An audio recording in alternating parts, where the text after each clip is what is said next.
তোমরা কি জানো, আমরা যারা 90 দশকের ছেলে মেয়েরা রয়েছি, আমাদের প্রজন্মটাই শেষ প্রজন্ম যাদের মায়েদেরকে খুব সহজেই বোকা বানানো যায়, যাদেরকে প্রতিটা পদে মিথ্যে কথা বলা যায়, যাদেরকে মুখ ঝামটা দিয়ে চুপ করিয়ে রাখা যায়, যার কথাকে কোনো রকম গুরুত্ব না দিয়েই বলা হয় ও তুমি কিছু বুঝবে না। তাকে এমন বোঝানো হয় তার কর্তব্য শুধুমাত্র পরিবারের সমস্ত সদস্যের মুখে খাবার তুলে দেওয়া, সকাল থেকে রাত স্বামী, সন্তান, শ্বশুর শাশুড়ির সেবা করতেই দিন শেষ। আবার এইভাবেই রিপিট চলে। আবার সন্তানেরা যতক্ষণ না খাবে, এই মহিলা ততক্ষণ মুখে অন্নও তুলবে না। তাই বস, আমি অনুরোধ করছি, পরিবারে মায়ের পাশে দাঁড়াও, মায়ের কথাকে গুরুত্ব দাও। কারণ মা শুধুমাত্র একজন জন্মদাত্রী নন, তিনি একজন পথপ্রদর্শক, শিক্ষিকা, সান্ত্বনার আশ্রয়, ভালোবাসার অবিরাম উৎস এবং জীবনের সবচেয়ে বড় অনুপ্রেরণা। তবে দুঃখজনকভাবে অনেক সময় সমাজে মাকে ভুলভাবে দেখা হয়।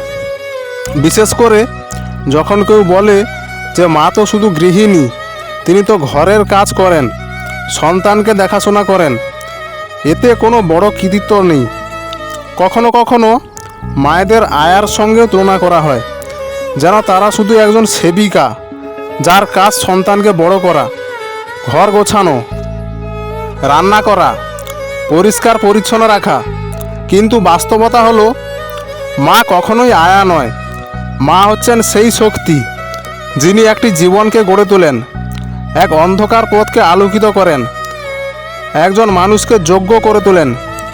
একটি শিশু যখন জন্মগ্রহণ করে তখন সে সম্পূর্ণ অসহায়। সে হাঁটতে পারে না, কথা বলতে পারে না, নিজে খেতে পারে না, এমনকি নিজের কষ্টটাও প্রকাশ করতে পারে না। কিন্তু তখনই একজন মা তার সমস্ত ভালোবাসা, যত্ন আর ধৈর্য নিয়ে তার শিশুকে বড় করে তোলেন। তিনি দিনের পর দিন, রাতের পর রাত জেগে সন্তানের যত্ন নেন। তার খিদে, কান্না, কষ্ট সব কিছুর দিকে খেয়াল রাখেন। এটা শুধুই শারীরিক পরিশ্রম নয়, এটি ভালোবাসার এক অনন্য দৃষ্টান্ত। একজন আয়া বা কাজের মানুষ হয়তো টাকা বা পরিশ্রমিকের বিনিময়ে সেবা দিয়ে থাকেন, কিন্তু মায়ের ভালোবাসা নিঃস্বার্থ, অমূল্য এবং সীমাহীন। যখন একটি শিশু বড় হতে থাকে তখন সে ধীরে ধীরে তার চারপাশের পৃথিবী সম্পর্কে শিখতে শুরু করে। এই শেখার সবচেয়ে বড় মাধ্যম হলো তার মা। মা শুধু খাওয়ানোর জন্য নয়, মায়ের কাজ শুধুই ঘর সামলানোর জন্য নয়, তিনি সন্তানকে জীবনের শিক্ষাগুলো দেন। মায়ের শেখানো আদর্শ, নীতি ও মূল্যবোধগুলো একজন মানুষের ভবিষ্যৎ গড়ে তোলে। সমাজে বড় বড় সফল ব্যক্তিদের পেছনে যদি তাকানো যায় তাহলে দেখা যাবে তাদের সাফল্যের পেছনে মায়ের অসাম্য অবদান রয়েছে। একজন মা শুধুমাত্র সন্তানকে খাওয়ানো, পড়াশোনায় সাহায্য করেন না, ঘর সামলান না, তিনি সন্তানের মানসিক ও নৈতিক ভিত্তি গড়ে তোলেন। তিনি শেখান কিভাবে অন্যকে সম্মান করতে হয়, কিভাবে জীবনে সংগ্রাম করতে হয় এবং কিভাবে বিপদের সময় শক্ত থাকতে হয়। যখন সমাজ মাকে শুধুমাত্র একজন আয়ার মতো দেখে, তখন এটি তার কাজের প্রতি বড় রকমের অবমূল্যায়ন হয়ে যায়। মা যদি শুধুই একজন আয়া হতেন তাহলে তিনি শুধু শারীরিক যত্নই নিতেন, কিন্তু তিনি এর চেয়েও অনেক বেশি কিছু করেন।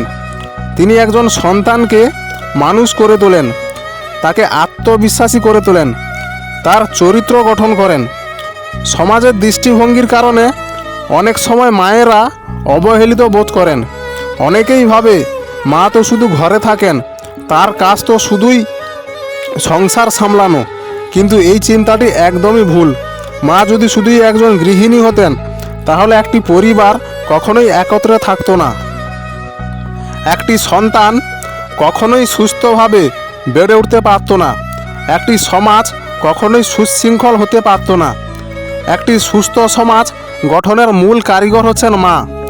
আজকের যুগে প্রযুক্তি যতই উন্নতি হোক, যন্ত্র যতই আধুনিক হয়ে উঠুক, মায়ের জায়গা কখনো কোনো কিছুর মাধ্যমে পূরণ করা সম্ভব নয়।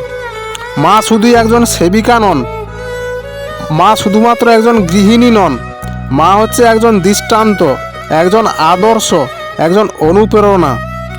তাই সমাজের উচিত মায়ের প্রতি যথাযথ সম্মান দেখানো। সন্তানদের উচিত কখনোই মাকে অবহেলা না করা, বরং তার ত্যাগের মর্যাদা দেওয়া। একজন মা তার জীবনের প্রতিটা মুহূর্ত উৎসর্গ করেন তার পরিবারের জন্য, তার সন্তানদের জন্য। তিনি কখনো ক্লান্ত হন না, তিনি কখনো বিরক্তি হন না, তিনি কখনো স্বার্থপর হন না। মায়ের ভালোবাসা হলো পৃথিবীর সবচেয়ে বিশুদ্ধ ও মহৎ ভালোবাসা। একজন মা যখন তার সন্তানকে বুকে জড়িয়ে ধরেন, তখন সেই স্পর্শের মধ্যে যে উষ্ণতা থাকে তা পৃথিবীর কোনো কিছুর সঙ্গেই তুলনীয় নয়। একজন মা কখনো কোনো স্বার্থ ছাড়া ভালোবাসেন। তিনি কেবল চান তার সন্তান ভালো থাকুক, সুখে থাকুক, সাফল্যের শিখরে পৌঁছাক। এই পৃথিবীতে যদি কোনো নিঃস্বার্থ ভালোবাসা থেকে থাকে, তাহলে সেটি একজন মায়ের ভালোবাসা। তাই মাকে কখনোই আয়ার মতো ভাবা উচিত নয়, বরং তাকে জীবনের সবচেয়ে বড় আশীর্বাদ হিসেবে দেখা উচিত। মা হচ্ছেন সেই আলো যিনি সমস্ত অন্ধকার দূর করে দেন। মা হচ্ছেন সেই ছায়া যিনি সমস্ত ঝড় থেকে সন্তানকে রক্ষা করেন। মা হচ্ছেন সেই শক্তি যিনি একজন মানুষকে তার লক্ষ্যে পৌঁছানোর জন্য অনুপ্রেরণা দেয়। মা কখনোই আয়া নয়, মা হচ্ছেন সেই দেবদূত যার ভালোবাসা ছাড়া পৃথিবী অন্ধকার হয়ে যেত। কারণ সেই মহিলাটি পরিবারের মধ্যে থেকেও ভীষণ একা। তার কথা শোনার মতন মানুষ কেউ নেই। বিশ্বাস করো, আমরা তো সন্তান। মায়ের সমস্ত ইচ্ছা পূরণ করার দায়িত্ব একমাত্র আমাদের, কারণ সে আমাদের কোনো আয়া নয়, সে আমাদের মা।